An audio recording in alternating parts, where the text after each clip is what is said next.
Welcome back, everybody. This is going to be the first of our 3 panels on promising practices and interesting insights from across the country. Our first panel will be attraction and retention of immigrants in small centers, which all of us are passionate about and look forward to learning. Nous allons recommencer avec notre premier de 3 panels, animé par Erica Cantu, gestionnaire des partenariats locaux en matière d'immigration pour la région du Grand Moncton. For Erica, she's a citizen of the world, originally from Brazil, but she's lived in the United States and Belgium before settling in Canada and putting her roots down in Greater Moncton. She has experience in international business, speaks 4 languages, is a certified life skills and art of hosting facilitator. In 2018, she led the Diversity Champion Project, and in the same year, she was nominated as one of the top 25 immigrants in the Maritimes. In 2020, she was named one of the Greater Moncton's top 20 under 40. So please welcome Erica to kick off panel 1, and she will introduce the other panelists.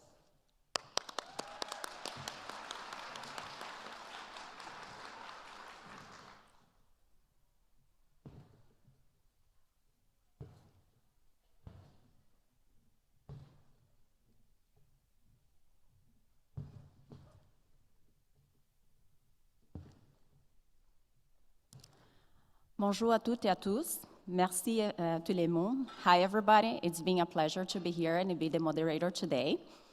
So the first panel, we're going to talking about attraction and retention for the immigrant in the small cities. Historically, settlement agencies, usually they concentrated efforts in the huge urban areas, but there's a need in the rural community as well, in small centers. That's what this discussion we're going to be today. So one of the stuff we'd like to tackle today is are the employment opportunities limited in the small centers? If yes, how? How do we ensure immigration responds to local labor needs? We know employment is one of the huge needs for small cities, but also for the big cities as well.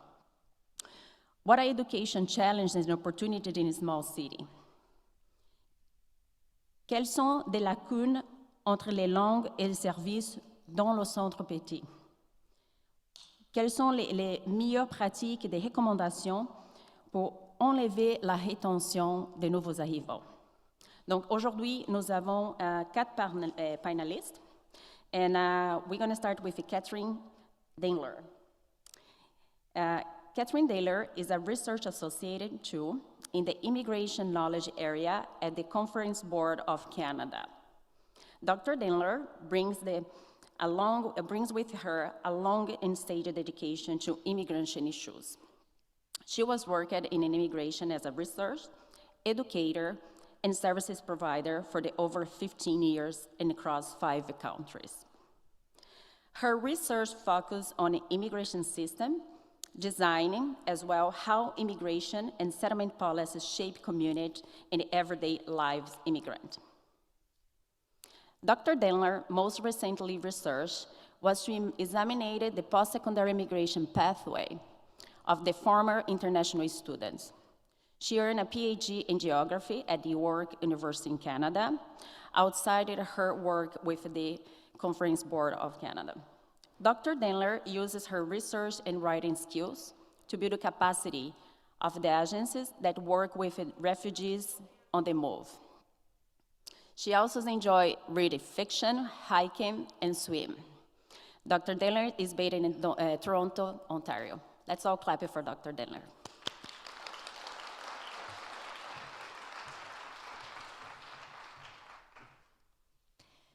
Good morning. I'm just gonna check out this little thing. All right, I think I'm set to go. It's wonderful to be here with you today. It's a little bit intimidating to be the first person speaking after a professional storyteller. What I'm gonna show you are charts.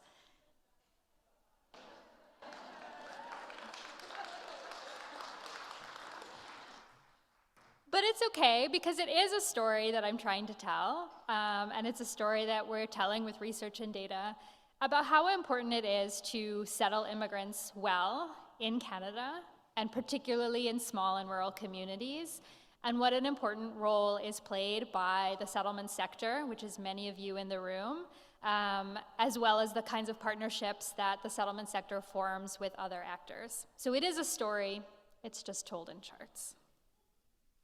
And before I get started, I just wanted to say the research that I'm presenting is inspired by some research that I did last year for the conference board, which was funded by the National Immigration Centre, what we call the NIC, which is housed at the Conference Board of Canada.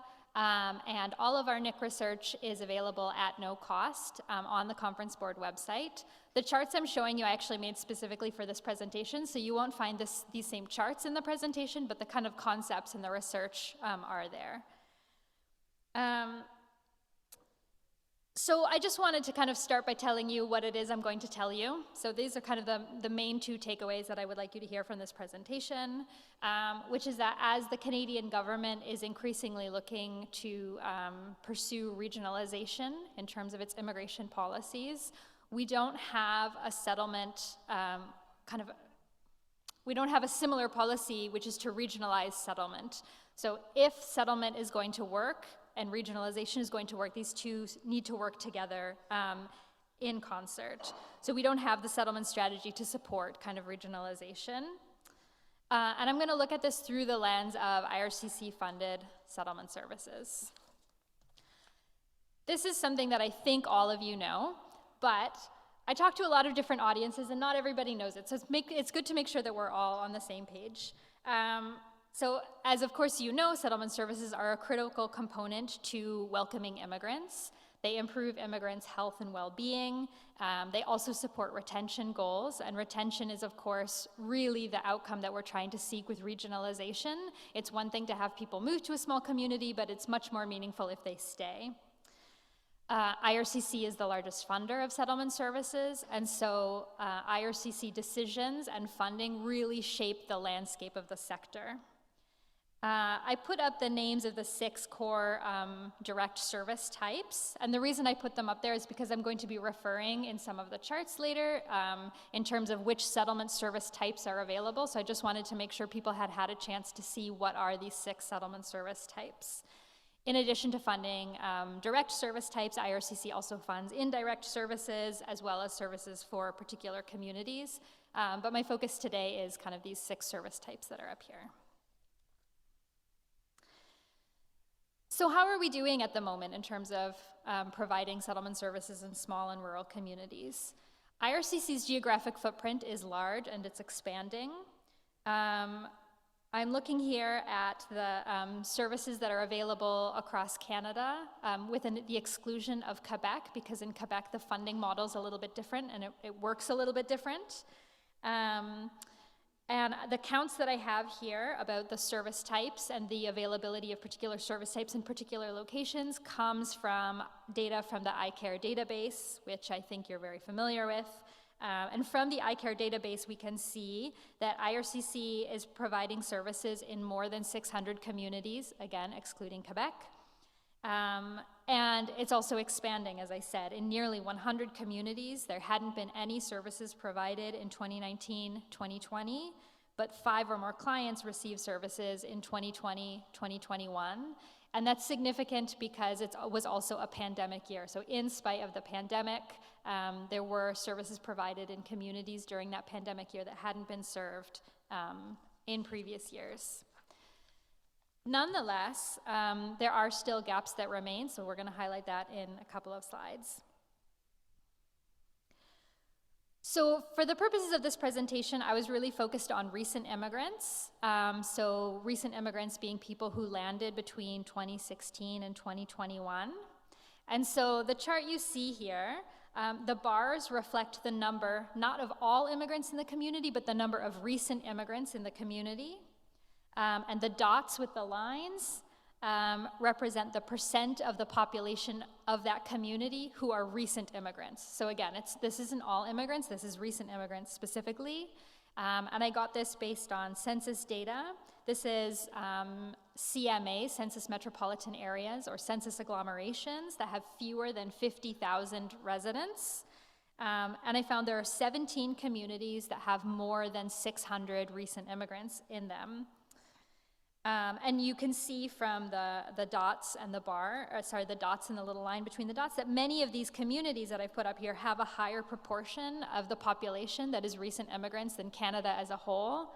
Canada's sitting around like 3.5, and you'll see, for example, in Brooks, it's more like 12% of the population who are recently arrived immigrants. So small communities are really being transformed by immigration. In these communities with more than 600 new immigrants, there's relatively good access to IRCC-funded settlement services.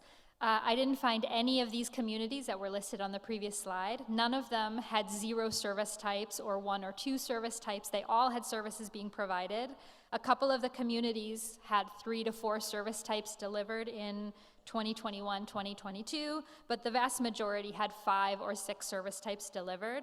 And there's actually a little bit of a mistake on the bar. The chart's supposed to go up to the number 13. So there's 13 communities that have either 5 or 6 services being provided, and just a few that have fewer than that.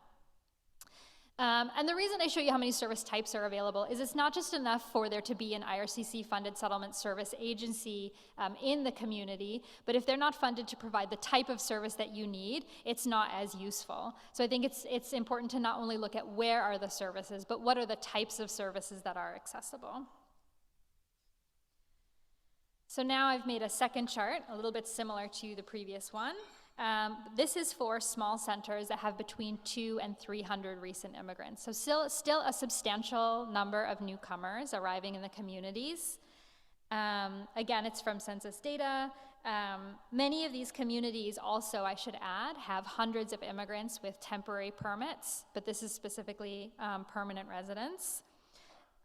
You can see, for example, that the proportion of the population is a little bit smaller here, but nonetheless, there's a number of communities that kind of fall here. And so now what I'm going to show you is how available are services in these communities. We saw in the communities with over 600 recent immigrants, the service availability was relatively high. So how are we doing in these communities with 200 to 300 immigrants? And here we see there are much more gaps in service types. There were no communities that had no settlement services, but there were several communities that were only offering 1 service type or 2 service types, and none of the communities that I showed you in the previous chart had all 6 types of settlement services available. So for example, Orillia and Collingwood in Ontario were in the kind of 1 to 2 services, New Glasgow as well. Communities like Bathurst, New Brunswick, and Williams Lake, BC are better served. They had 5 service types that were delivered in the 2021-2022 year. So what are we talking about in terms of actual services? I've made a graph similar to this for lots of different geographic areas, many different years, and this is pretty common. It's common for information and orientation to be widely available. It's common for needs assessment and referrals to be widely available. Where we really see the gaps in a lot of small and rural communities is in the various language services as well as employment services. Some provinces do fund employment services, but the funding source from the provinces is not as stable and consistent as IRCC. So for example, I spoke to a service provider in the Prairie, and they said, our province does fund employment services, but it's not specific to immigrants, it's for the whole population. And they said the nearest office funded by the province is over 100 kilometers away. So either people need to drive over 100 kilometers to get employment services that aren't specialized for immigrants, or they need to go without, or I need to find a way to sort of make it happen or give a little bit of advice, but this is something that's happening off the side of my desk. It's also interesting to note that employment services is a lack, because I think this is an area where it's very difficult to deliver this kind of service remotely. This is where local connections, local relationships, local relationship building is really important. So very briefly, I'm going to talk about what explains some of the gaps. One is something that I spoke about very early in the presentation, which is that we don't have a settlement service strategy to make sure that settlement services are keeping up with our regionalization immigration policies. As perhaps some of you know already, there's a high barrier of entry to fund settlement services in a new location. The settlement funding was really well set up to fund very large organizations, very large service agreements. It's hard for small organizations to be competitive. One of the reasons it's hard to be competitive is that they often have to be able to prove that they can be successful in doing what they're doing. But how can you deliver settlement services if you're not funded to do so? And one thing that we don't have is a roadmap to going from a community with no settlement services to a community with IRCC funded settlement services to help make sure that community can kind of come along a journey and get there and get to the point where they can really be competitive in the IRCC calls for funding. We also have to acknowledge there is a higher cost per service user. It doesn't look as, quote unquote, economical to provide settlement services in small and rural communities as it does in places where you have bigger organizations and bigger service agreements serving a larger number of people. You still have to pay rent, you still have to pay a bookkeeper, there's all kinds of things you still have to do, even though you're doing it for a smaller number of immigrants.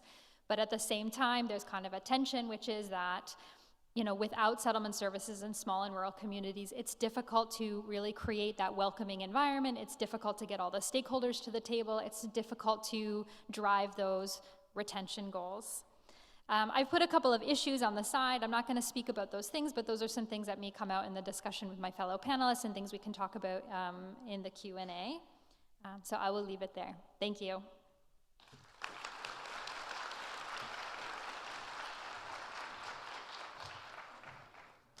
Thank you, Kathryn.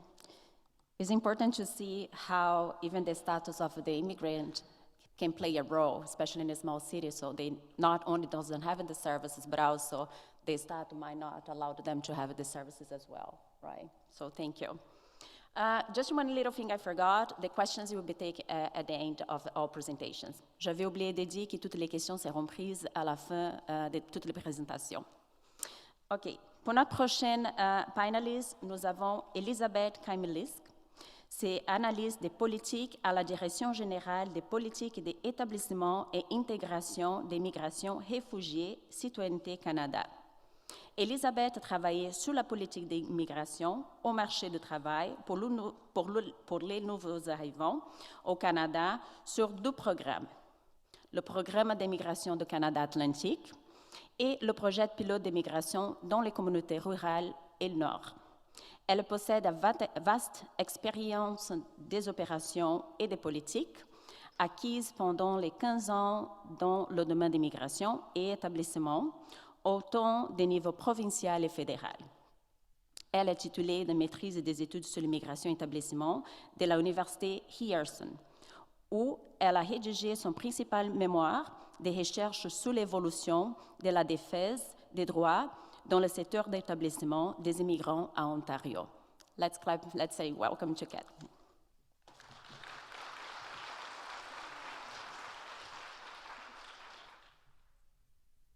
Hi, everyone. My name's Elizabeth. Thank you, Erica, for the introduction. So that was a bit about my professional life, but just on a bit of a personal note, I wanted to say both my parents immigrated to Canada as kids. My father came as a refugee, and my mother came through family reunification. And my mom was an English teacher for adult newcomers, and then in her retirement, she ran conversation circles at the local library. So immigrant settlement is something that's very near and dear to my heart, and I've worked at IRCC for 15 years. So when I heard that the Small Centers Conference was happening this year, I was really excited to participate. Arisa knows because I started peppering them with requests very early on when I first heard about it. It's come at a perfect time as the role of small centers is increasingly realized and valued. Efforts to spread the benefits of immigration and economic growth across Canada have been underway for a while now. These efforts have recognized not just the need to attract newcomers to small and rural communities, but also to create the conditions under which newcomers choose to set down roots in those receiving communities. At the same time, the Government of Canada has committed to ambitious levels of immigration, which will continue to bring newcomers to communities all over the country.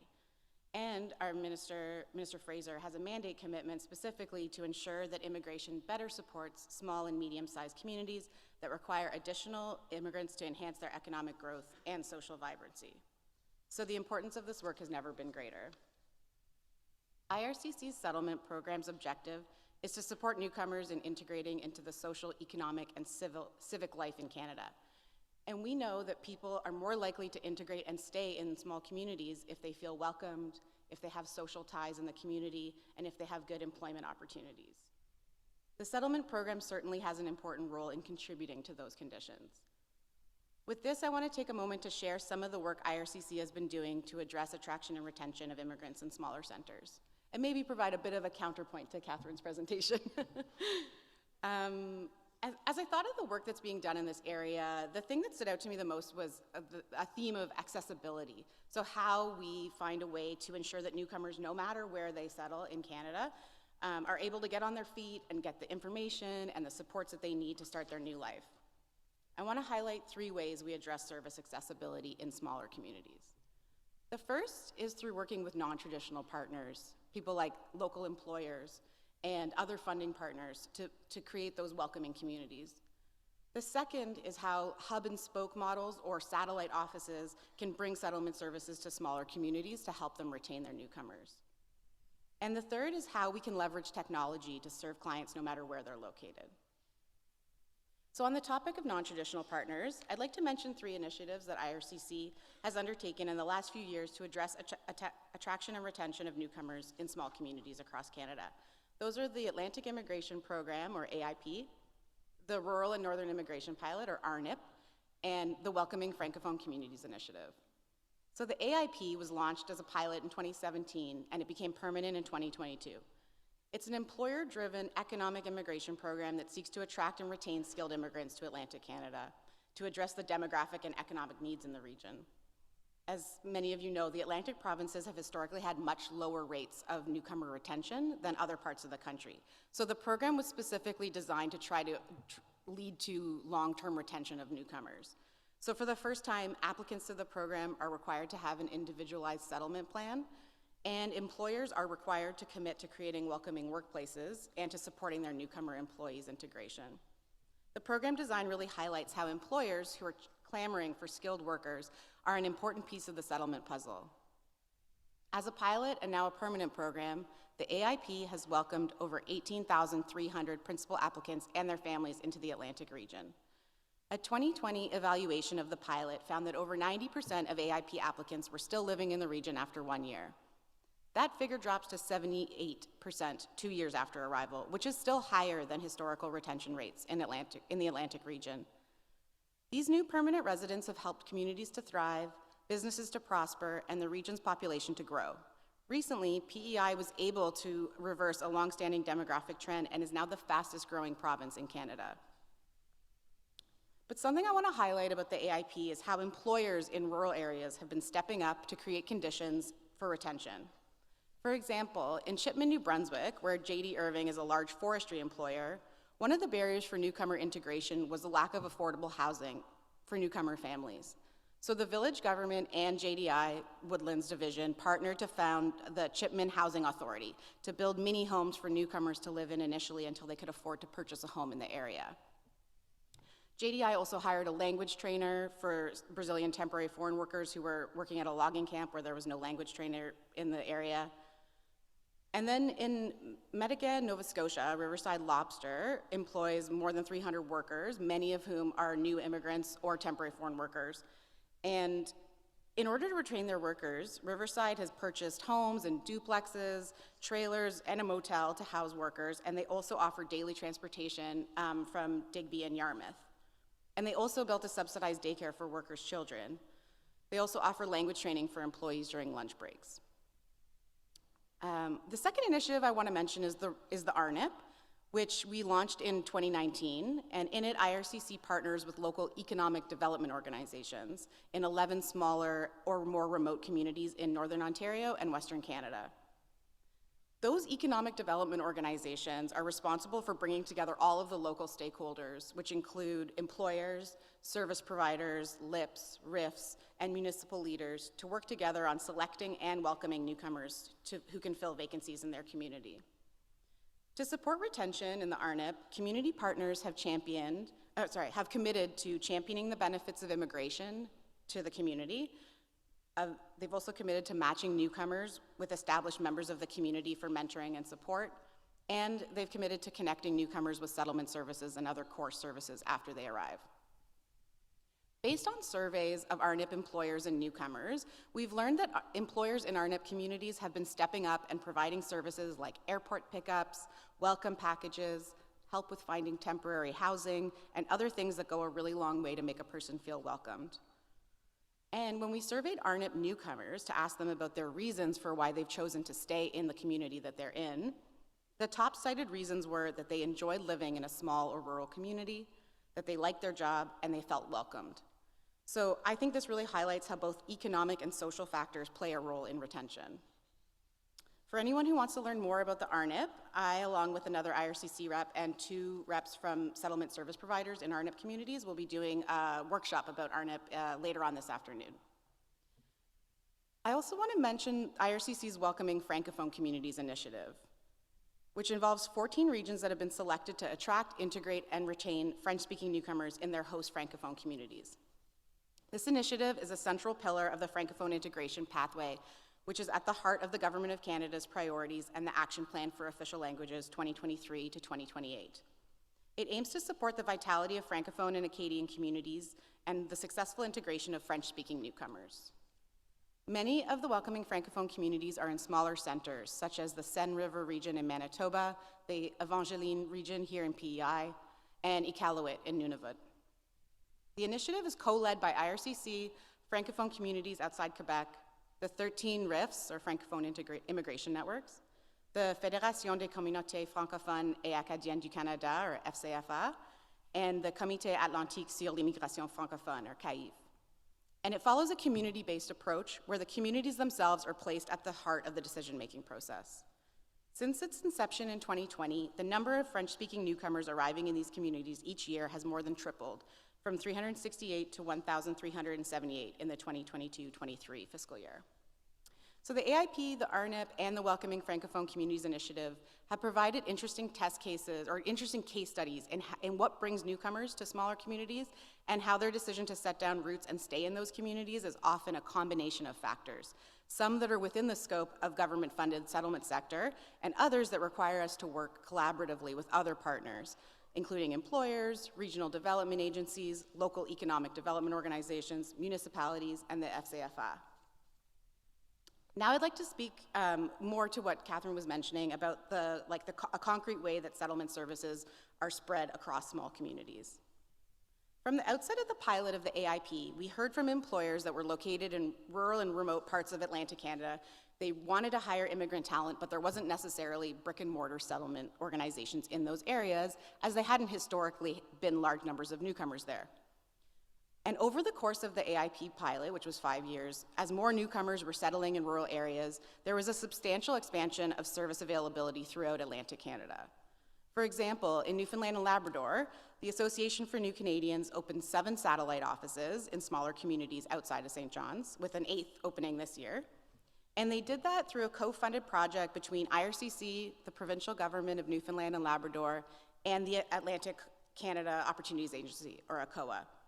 This allowed them to not only expand the reach of their IRCC settlement services throughout the province, but it also allowed them to expand their services to international students and temporary foreign workers who were interested in staying in the province. In New Brunswick, we have the New Brunswick Multicultural Council, which started the Rural Settlement Network in 2020, with initially 6 and now 7 satellite offices in smaller communities, which is bringing both English and French language settlement services to those rural areas. PEI and Nova Scotia also have larger organizations that have opened satellite offices or partnered with smaller organizations in rural areas, which expands their services throughout the rural areas of the province. Outside of the Atlantic region, this is also a theme we see in the Prairies region, where previously there had been small one-person organizations in small communities, and During the call for proposals in 2019, IRCC in the prairies really encouraged those organizations to merge and take advantage of economies of scale. So now we have larger organizations which handle the administration and reporting parts of having a contribution agreement, but local staff are freed up to focus on client service. These models of rural service delivery are an example of how newcomers in rural areas access IRCC-funded settlement services. So now that I've spoken of some ways we're bringing physical settlement services to small communities, I want to turn our attention to the ways that technology can help us address this. We all know the pandemic changed the way people access services. And while rural areas may lag behind in terms of availability of broadband internet, although I am assured that the gap is quickly closing, people's expectations about what they can do online have shifted. So to learn more about newcomer behavior and preferences around online services, IRCC undertook some exciting research to better understand the shift to online settlement service delivery that happened as a result of the pandemic. The Digital Case Study Research Project leveraged many data sources, and one of them was a survey with 19,000 newcomer respondents. And the results are going to be published in the IRCC Settlement Outcomes Report later this year, but I'm going to share some early findings with you right now.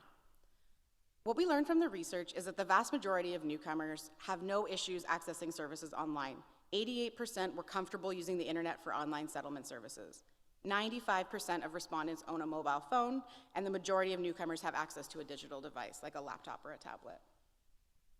But when we drill down into which services clients prefer to access in person versus online, we see that there's a preference to get information about life in Canada online. So what we think of as information and orientation. They have a preference for that online.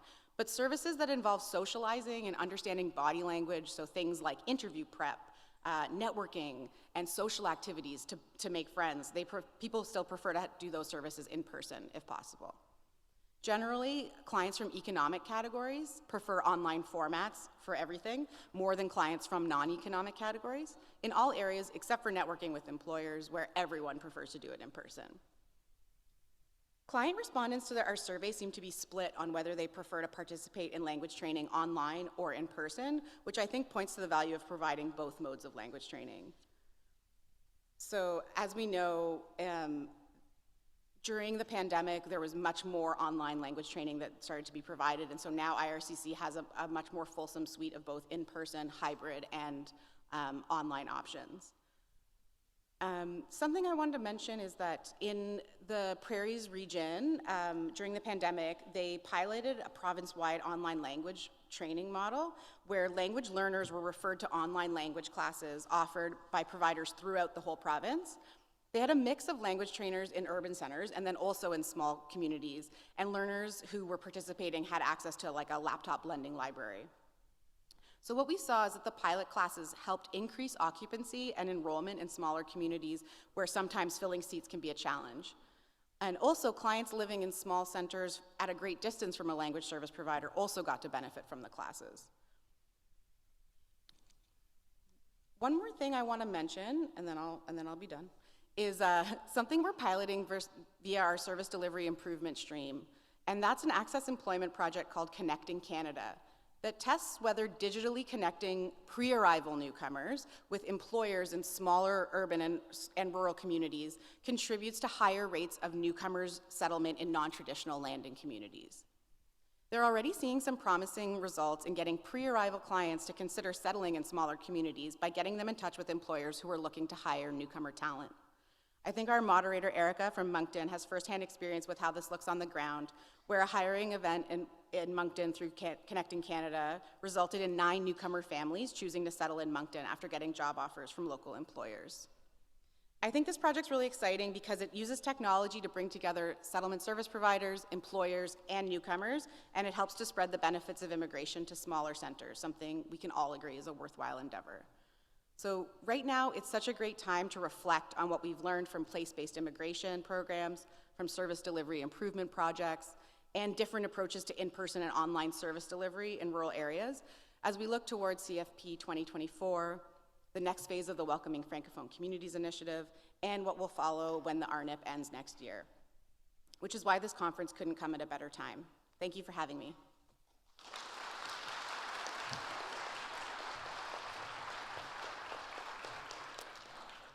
Thank you, Elizabeth. It's clear that the settlement agencies is like a key play role, but also we need to employers be engaged as well, right? So, and even is one of the services we're not there yet. OK. Pour les prochaines panélistes, c'est Kimberley Jean Pharuns. Elle est née dans la ville d'Écailles, au Haïti. Elle a immigré au Canada à l'âge de 11 ans et elle a fait son place dans la communauté franco-ontarienne. Passionnée pour l'engagement communautaire, elle a amorcé sa carrière avec la FCFA, où elle a eu l'occasion de travailler avec les jeunes francophones de l'océan à l'autre. En tant que professionnelle de la gestion des projets, accréditée pour le Project Management Institute, elle a consacré à l'aide des organismes à but non lucratif en renforçant leurs capacités. Elle a particulièrement été attirée par le développement des compétences interculturelles. Son expérience en éducation internationale lui a permis de développer des partenariats avec des institutions de plusieurs pays, donc le Vietnam, l'Allemagne, le Mexique, le Brésil, yeah. Et également dans la collaboration avec nombreuses cégeps, des collèges, les universités et des conseils scolaires. Kimberley est enthousiaste de contribuer au dossier d'immigration francophone. Merci beaucoup.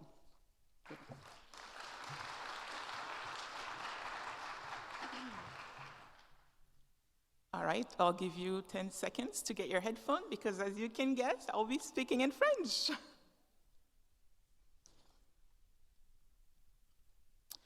Alors, bonjour tout le monde, je me nomme Kimberley Jean Pharuns, j'utilise le pronom « elle ». Je suis la directrice du dossier de l'immigration francophone à la Fédération des communautés francophones et acadiennes du Canada. Bonjour à tous ceux qui nous écoutent en ligne, que ce soit en direct ou qui écouteront l'enregistrement dans le futur.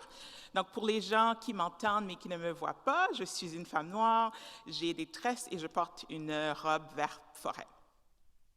Je suis très reconnaissante que nous nous trouvons aujourd'hui sur le territoire traditionnel non cédé du peuple Mi'kmaq. J'ai beaucoup de gratitude envers les aînés et les membres de la communauté Mi'kmaq qui ont veillé sur ces terres et les eaux environnantes. Et travaillons à ce que cette conférence soit un espace inclusif où nous célébrons la diversité, honorons les perspectives autochtones et œuvrons ensemble vers un avenir juste et équitable. Alors, mon intervention d'aujourd'hui mettra en lumière le rôle crucial que joue l'immigration dans la vitalité des communautés francophones dans les petits centres, ainsi que l'engagement de la FCFA envers le succès de l'établissement et de l'intégration des personnes immigrantes francophones. Alors, la FCFA est la voix nationale de 2,8 millions de Canadiens et Canadiennes d'expression française. Elle est engagée à la défense et la promotion du français partout au pays et cumule près de 50 ans d'expérience en matière de langues officielles et de droit linguistique. Donc, en matière d'immigration, la FCFA a 4 grands mandats. Donc, on contribue au développement de politiques publiques en collaborant avec nos collègues à IRCC. On coordonne la concertation communautaire, que ce soit des réseaux en immigration francophone, des communautés francophones accueillantes et des membres de notre table nationale en immigration francophone. On offre du renforcement de capacité aux acteurs et actrices en immigration et on coordonne également les efforts de promotion à l'international. Alors, l'établissement et l'intégration des immigrants dans les petits centres francophones constituent un enjeu spécifique qui mérite une attention particulière. Alors que les efforts de répartition de l'immigration se concentrent souvent sur les grandes zones urbaines, il est important de reconnaître le potentiel et les défis uniques que présentent les communautés rurales francophones pour accueillir et intégrer des nouveaux arrivants. Les communautés rurales francophones offrent une expérience de vie enrichissante avec leur ambiance chaleureuse, leur riche patrimoine culturel et leur attachement à la langue française. Cependant, ces régions peuvent être confrontées à des défis spécifiques en termes d'opportunités d'emploi, d'accès aux services et de dynamisme économique.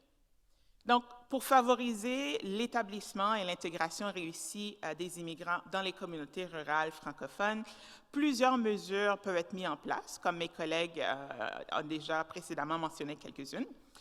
C'est vraiment essentiel de renforcer les liens entre les organismes d'accueil, les communautés locales et les nouveaux arrivants. Donc, que ce soit via des programmes de mentorat, des activités de réseautage ou des événements culturels, tout ce qui favorise les interactions sociales va contribuer à favoriser l'intégration et permettre aux personnes immigrantes de se sentir bienvenues et soutenues. L'accès aux services essentiels tels que les soins de santé en français, les services sociaux, joue également un rôle très crucial dans l'intégration des immigrants. Donc, les gouvernements, les organismes communautaires et les établissements d'enseignement peuvent collaborer pour offrir des programmes et des ressources adaptés aux besoins des immigrants, notamment des cours de langue, des programmes d'éducation aux adultes et des services d'orientation professionnelle. Alors, l'établissement et l'intégration des immigrants dans les communautés rurales francophones au Canada nécessitent des mesures spécifiques pour relever les défis et tirer parti des opportunités uniques de ces régions.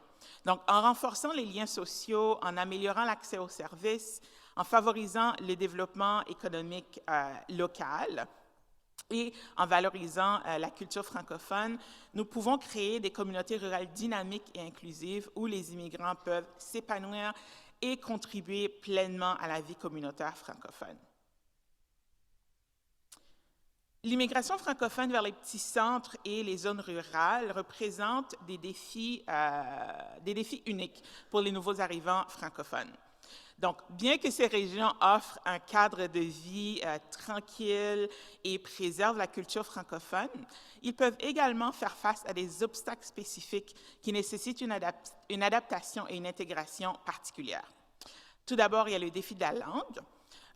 L'une des difficultés majeures pour les immigrants francophones dans les petits centres, c'est la barrière linguistique. Donc, bien que le français soit la langue officielle, les variantes régionales et les accents peuvent rendre la communication difficile pour les nouveaux arrivants qui ne sont pas encore familiers avec les particularités linguistiques. Donc, ça peut entraîner des problèmes d'intégration sociale et professionnelle ainsi qu'un sentiment d'isolement. Il y a également les enjeux d'accès aux services et également le fait d'avoir un réseau social limité. Donc, le fait que la population est souvent plus restreinte et les opportunités de rencontrer d'autres immigrants francophones peuvent être limitées, bien, les nouveaux arrivants peuvent se sentir isolés et avoir du mal à établir des liens sociaux, en particulier s'ils sont les seuls immigrants francophones de leur pays d'origine dans leur communauté. Donc, ça peut évidemment affecter justement le sentiment d'appartenance et leur bien-être de manière générale. En plus des défis linguistiques en français que je viens de mentionner, les immigrants francophones dans les petits centres et les zones rurales peuvent également rencontrer des défis en raison de leur manque de compétences en anglais. Étant donné que l'anglais est souvent nécessaire pour accéder à certains emplois, services et opportunités, les immigrants francophones peuvent se retrouver désavantagés dans les régions où l'anglais est plus prédominant. Également, et malheureusement, certains immigrants francophones dans les petits centres et les zones rurales peuvent être confrontés au racisme, à l'islamophobie et à toutes sortes d'autres discriminations. Les stéréotypes et les préjugés peuvent affecter leur intégration sociale et professionnelle, créant ainsi des obstacles supplémentaires à leur établissement. Donc, il est vraiment crucial de promouvoir la diversité, l'inclusion et l'éducation pour lutter contre ces formes de discrimination et pour créer des communautés accueillantes pour toutes. Les petits centres et les zones rurales peuvent offrir moins d'opportunités d'emploi comparativement aux grandes villes et les emplois disponibles peuvent être limités dans leur diversité et leur nombre, ce qui peut rendre la recherche d'emploi difficile pour les immigrants francophones. Également, la qualification et les compétences acquises à l'étranger peuvent ne pas être reconnues, ce qui nécessite souvent une adaptation professionnelle et une formation supplémentaire.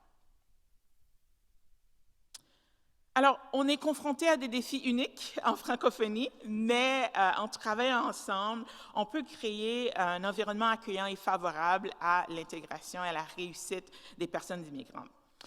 Tout d'abord, il est vraiment crucial d'offrir des services adaptés aux particularités régionales et aux besoins spécifiques des nouveaux arrivants francophones, en mettant l'accent sur la communication, la compréhension des accents régionaux et le vocabulaire à la vie quotidienne.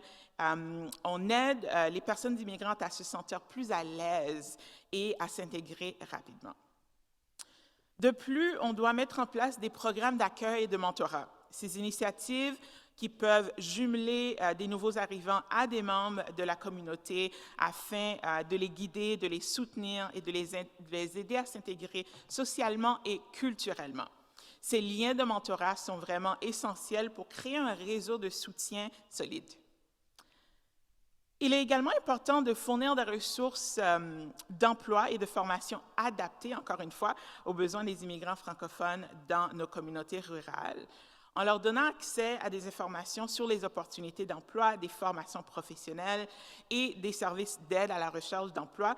On les aide à se faire la place sur le marché du travail local.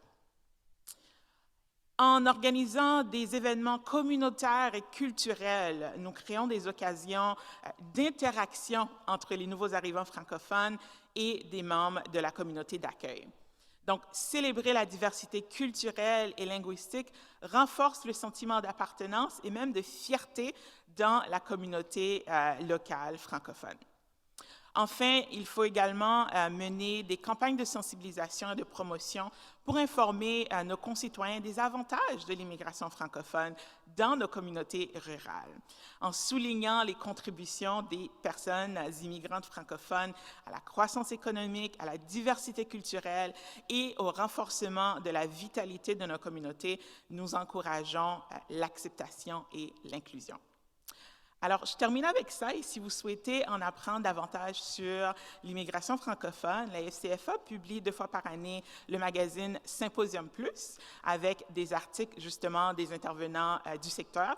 Donc, visitez symposium.immigrationfrancophone.ca pour lire la dernière édition. Merci beaucoup.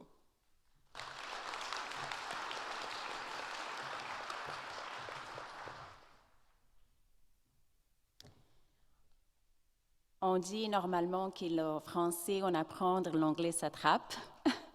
So definitely the language is a challenge for the minority francophone, right? So that's another layer when we're talking about integration and rotation for the small cities. So last but not least, Rito. He was being a gentleman. Let's clap him. He let the girls go first. So Daniel is passionate about the community development. Daniel has developed and delivered an asset education content, programs, and services over the last 10 years. Before moving to New Brunswick, Daniel lived in Mexico, UK, Portugal, and Spain. His wife being from São João, so they moved to the region in 2017, and he founded a community where they could thrive and grow. He holds an honor and bachelor in international politics and policies, and a master in human resources training and development. Since then, he was working as a volunteer in the community organizations to make São João more inclusive and a strong community. At the YMCA, UNB, Red Latino South with New Brunswick, Charlottetown Community Center, São João Local Immigration Partnership, and the São João Community Art Boards. Before joining the Envision at São João, the regional growth agents, led by the population growth and the talent files, Daniel led the newcomer program team at the YMCA in Greater São João. Let's all welcome Daniel.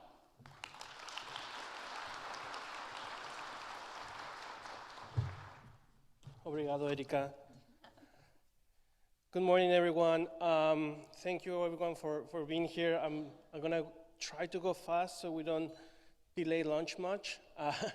So I'm going to start with talking about who are we. So in 2019, the city of St. John decided to review their investments and how they were driving attraction to the city. They discovered that they were funding 3 entities, and to invest their money they found a more thoughtful way to invest their money by building a new single entity that would have the mandate to attract business, investment, visitors, and people. They also invited their neighbors to join this venture and some forces for better results, and that's when Envision St. John was created. We don't define ourselves by the traditional boundaries of economic development, as we have a broader mandate, and we're looking to create the conditions to grow our region, leaving no one behind. We're on year 3 of operations, only 28 months, and 2 years ago, the first year, they set up our 10-year outcomes, which are grow the population of the region by 25,000 people, increase the municipal property tax base, and develop a strong place brand that will allow people to generate pride of place, which is something that St. John lacked. Sometimes, or most of the times, the first question people ask new residents or newcomers is, why did you choose St. John? So that's something that we decided to take on. We represent 7 communities in Southwest New Brunswick. Currently, I only have 6 in the slide, and that's because the last one was added through municipal reform in New Brunswick, and it's a community that is in development. So we represent Granby, Westfield, St. John, Rosse, Quispam-Cis, Hampton, Fundy St. Martins, and the last one is Fundy Rural. We have 3 pillars of growth that have allowed us to focus on how and where we work. So it's population growth, business growth, and destination growth. And today I'm going to talk about population growth, which is one of the files that I manage.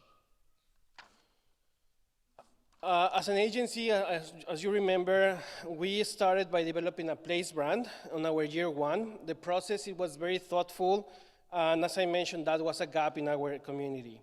So the work began through listening tour by our CEO, and then through research, and we have our agency of record, Hawk, that is based in Moncton, that we could identify the DNA and the authenticity of our region. We talked about the traits in our region and how to lean into them from a cultural, economic, infrastructure, quality of life, et cetera, et cetera. We tested this to different audiences and allowed us to have a final product. It gave us a North Star representing where we wanted to go in our strengths. And remember, the first question I asked, I told you some residents tell people, newcomers, so we just decided to script because as we heard from our keynote, telling a story is important, especially how we told it. So that was the question. Why St. John? Because we are a major port city balanced by abundance of nature. The St. John region has a proven record of forward thinking and a strong determination for future growth. Through this exercise, we were able to define our value prop. And some of these 9 values are shared by many communities in the Maritimes, but others are unique to our region. It is about how we talk them and lean into the assets of our community. One example is that we are home of the global headquarters of major companies like J.D. Irving, Irving Oil, Cook Aquaculture, Muscat Breweries, Crosby Molasses, and many emerging tech companies. So when you mention to new residents or prospect new residents that there is a path for a career growth, not only the Tim Hortons jobs, but also C-suite jobs, without sacrificing work-life balance, people start to understand what is the value of our community and why people would like to live here. So through our contract with the provincial government, and lately through the legislation that was introduced through municipal reform, we actually received the mandate by the Regional Service Commission on newcomer attraction and retention, which this doesn't mean that we have to do all the work. We still need to ensure it gets done, but we are supporting those agencies that are boots on the ground, like the settlement agencies, to get the outcomes in our community. As I mentioned, finding our space in the ecosystem was crucial to avoid duplication. So for example, in the settlement sector in our community, I always say we're blessed because we have 3 established settlement agencies in our community. So we have Pruth, who has over 40 years of experience working in diversity, equity, and inclusion realm. We have the YMCA of Newcomer Connections, who last week they celebrated their 30-year anniversary. And we have the St. John Newcomer Center, who has over 14 years of experience. So alongside with many other stakeholders that are already sitting in the local immigration partnership. So with all this variety comes challenges, and we find that our role was to inform these agents with data and research and support them in making the experience positive for new residents. Being a growth-ready region is not it's not just about telling a good story, but making sure that the infrastructure is established to support that growth and be successful in retention. We look to galvanize ecosystems and not duplicate our efforts. So talking about those galvanization and synergies, as I mentioned, having that integrated model we were able to leverage resources. So for example, when the work was done for one file, we can just reuse it for other files and just build on top of it. And that is what happened with our place brand. So it was used to also develop one of the tactics of our workforce development strategy called Powered by People. I also want to mention that everything that you see, all the images and photos and the video that hopefully I'm going to show you later, these are real pictures, these are not stock. So it's again, leaning into the authenticity of our community. And the work is not done now that we've done just a place brand, population growth attraction campaign. Now this place brand is taken into the next level, which is business and investment attraction. I want to say that we're more than just a sales and marketing agency for the region. And although a lot of our work as an agency is in that realm because that's the major gap in our ecosystem, we also provide support to the ecosystem. Understanding the great work that other partners are doing in the ground, like I mentioned, it helps us find our space and our lane in the different ecosystems we play. We live in constant intersectionality, and that's why when we define our workforce development strategy, we recognize that one tactic might be touching other files, and we thrive in finding those synergies. We identify 5 areas of focus. Every tactic we do touches at least one, if not more areas. Okay, so I'm gonna talk back to the talent story. That's how we call the attraction campaign. We didn't have to start from scratch, and as I mentioned before, we were able to talk what we did on the place brand, infuse it with relevant data, and develop a new set of assets that would allow us and all of the agents of the ecosystem to tell a similar story. This year, we now have assets that can tell why youth should consider staying in our community, why just local people and new residents should also think twice before they move to another community. And finally, I'm going to show a video of how this is going to look when we're talking to external marketers to attract people. So if the AB can please show the video. Hey, are you thinking of making a move? We get it. The world continues to change, and a lot of people are considering their future. Maybe you'd like more balance, more life, but you still want a great career. The St. John region could be just what you're looking for. We've always been one of Canada's best-kept secrets. Sitting by the beautiful Bay of Fundy, this is New Brunswick at its best. A happening port city, plenty of nearby nature hoods, and don't worry about work. A whole host of forward-thinking companies call the region home, including several global headquarters. There are clear career paths too, regardless of your line of work. Natural resources, logistics, health science, hospitality, construction, education, and tech. It's all right here. No wonder we're growing. That's where you come in, because building on our momentum requires some serious people power. So this is our invitation to you. Whether you're a young person just starting out or a seasoned professional, a Canadian from another province, a new Canadian ready to offer a new perspective, or an expat New Brunswicker ready to return home, we'd love for you to join us, to live and work in the St. John region, and to make your next move a move forward.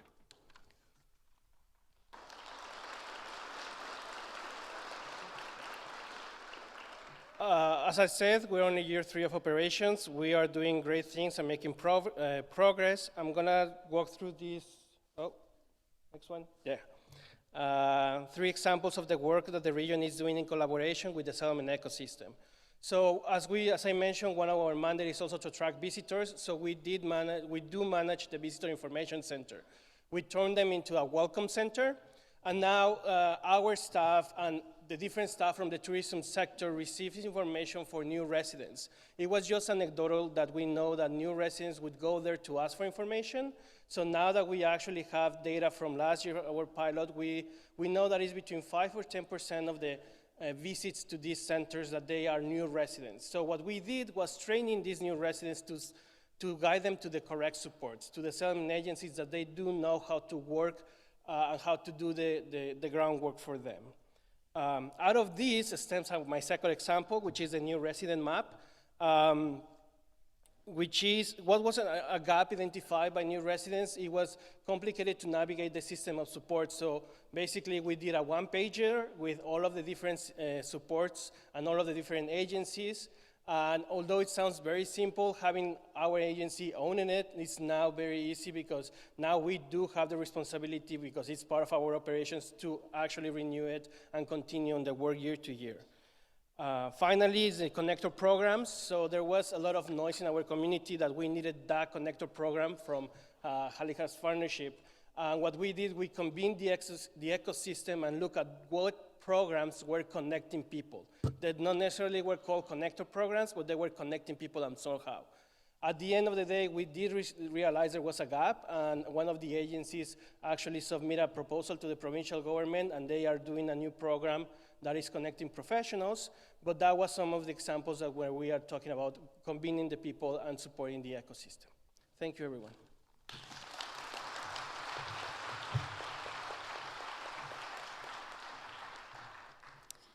Thank you so much for all panelists, Kathryn, Elizabeth, Kimberley, and Daniel, which was amazing. So we're gonna open for questions right now, but it's important to mention, once and again, the panel is talking about the attraction and retention. So it's clear that employment, education, and language is a challenge, right? So we could see today how much like we all play a role in this whole ecosystem. So if you guys have any questions right now, let me know. If not, I do have some questions for the panelists. And you're probably gonna do the questions by Slido, I guess. Yes, no? Yes, Slido. Okay, so Slido NSC 2023, voilà, ou NSC 2023. Au moment qu'on attendra des questions, I would like I have a question. So I think this question might be more for Kathryn. When you talk, like we're talking about the settlement agents, we talk about the role of the federal, right? So my question will be, what will be the role of the province government to meet the gaps of these small communities? Thanks for that question. As I said, IRCC is the biggest funder of settlement services, but provincial governments have a large role to play as well. It's a varied landscape because different provincial governments will fund settlement services in different ways depending on their priorities, their policies. But one of the things that we see is, in your mind, you might think together between the federal government and the provincial government, it means that kind of more services are delivered. And in the best case scenario, I think that works really well, particularly in large communities where there's multiple service providers, there's multiple offices, there's multiple offerings, and you're able to choose the agency that has the services that you want or need. But what happens sometimes in smaller communities is they might have something funded by IRCC or funded by the province. And what happens sometimes there is that the services that are being funded are different. So if you live in a community that has a provincially funded organization, you might be able to access this service and this service, or if you live in a small community that has an IRCC funded settlement service, you might be able to access this service and this service. Similarly, sometimes the eligibility requirements are different between what's funded by the province and what's funded by IRCC. So it could be that you have a temporary permit, you need this particular service, but the provincial government doesn't fund that service for you, and IRCC also doesn't fund you because you are a temporary resident rather than a permanent resident. So it can be sometimes like a difficult fit between the two funders. The other thing that we found is that sometimes provincial funding is not as stable as IRCC funding. That's something that we really heard is people value the stability of IRCC funding. But sometimes what will happen is the province will come in and fund a particular service. That service will be available. Then IRCC won't necessarily fund that service because it's already available. Then the provincial funding finishes. There's not a subsequent call for proposals. So then that service is then lost, but it's not being funded by IRCC because when IRCC did the call for proposals, they had the service available. So it's a little bit of a difficult cooperation, I find, in terms of what is offered by IRCC, what's offered by provinces, and how the two kind of connect, where sometimes together they mean that more is available, but sometimes it also means that the right service is not available at the right time for the right person. So that's a challenge as well. Thank you. I see some questions. I find one was really related to one of the questions I have here as well. So one of the questions was, what protections are placing for newcomers living in a housing provided by the employer? Access to labor, longer terms contract. So I believe that would be more for Elizabeth. We were talking about the employers, right? So my question would be, are the employers ready to receive the immigrants? Are they aware, like, what are the roles and responsibilities? Can you hear me? Yeah. So just on the question about housing, the housing that's been offered that I was mentioning is entirely optional. It's just something that the employer offers for people if they're settling in a community that doesn't have a lot of rental housing and short-term housing available, to allow them to transition before they're ready to purchase a home or move into something more long-term. It's not that they're required to live in their employer's housing. So I just wanted to clear that up. But to talk to Erica's question about are employers ready, something we see in both the Atlantic Immigration Program and the Rural and Northern Immigration Pilot is a lot of those employers are for the very first time using immigration to fill their labor market needs. So these are not the large organizations that are doing overseas recruitment as a regular business practice. These are small and sometimes medium enterprises that are just clamoring for labor, and so they're now starting to explore immigration. And what we're hearing is like they need a lot of support, they need a lot of help with navigating the system, and they want to do the right thing and they want to create the right environment, but sometimes they don't know what they don't know, and they don't necessarily realize how their work culture and work environment isn't conducive to diversity, to inclusion, and to giving newcomers the same opportunities for advancement and success. And so something we did with the Atlantic Immigration Program was we actually made it mandatory for employers who want to hire newcomers through that program to complete an intercultural competency training that's offered by settlement service providers, both in English and French, throughout Atlantic Canada. And you know, sometimes I think you know, when someone mandates you to take something, it's not always well received. And so we were a little worried that we were going to get a lot of pushback from employers who weren't necessarily on board. And what we've heard is, other than a few very minor cases, there's been a very warm reception to what they're learning. And the facilitators say, you know, they see the aha moments happening at various points throughout the half-day training, and that by the end of it, people are really kind of getting it. And so I think there's something really exciting happening there, where we're actually moving things forward and getting them to understand how the work culture in their workplace is a culture. It's not just open to everyone, and they need to actually take steps to create those welcoming workplaces. Go ahead. Hello.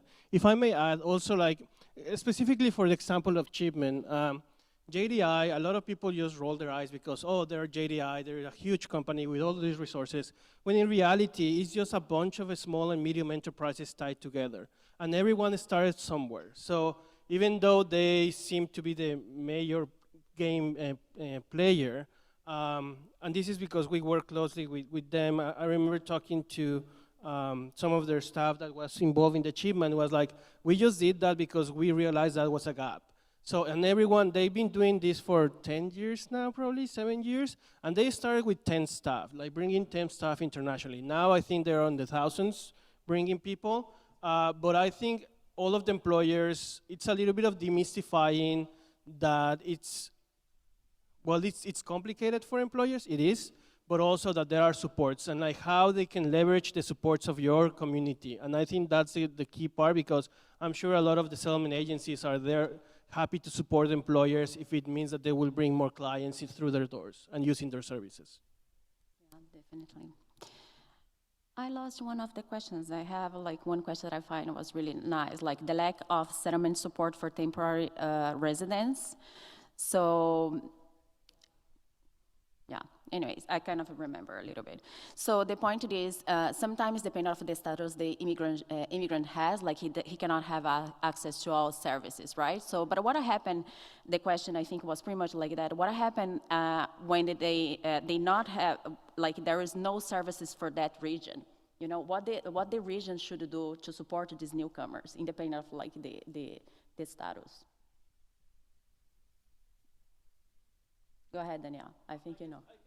I can talk a little bit about the example in New Brunswick. I know that the provincial government is committed to support international students. It took a while. It wasn't always like this, and but now they're really committed, and they're really looking into different ways that they can support it. Like last week or 2 weeks ago, they just announced a pilot project happening in our community at the St. John Newcomer Center, so they can ease the transition from international students to the labor market. But the other example that I want to mention, and this back from when I was at the Y, is how to leverage resources, how to sit down with the other funders and say like, hey, we are already doing this. We want to open the doors to more clients. Are you willing to play with us? No, and that's, I think, the example, like how can you collaborate and leverage resources and not start from scratch? But that was example in New Brunswick, and the provincial government, it's been opening little by little to those kind of initiatives. Sure. Don, there we go. I want to speak to it also from like specifically a small center perspective, that in small and rural communities that are looking to drive retention, there are a number of communities that have maybe 200 permanent residents, but also 200, 250, 300 temporary residents. And it's important for them to have a good experience, and if that's a community where they want to stay, they're more likely to be able to have that good experience and to stay in that community when they become permanent residents if they are supported while we're there. I think it's important to recognize that in a lot of small and rural communities, the person who's providing settlement services may be the only person within a 100-kilometer radius, a 200-kilometer radius, sometimes a 300-kilometer radius, who really understands how immigration works, what are the needs that immigrants have, what are the kinds of supports that those immigrants need. And I think what happens is a lot of settlement service providers end up doing it off the side of their desk if they are not funded to do it.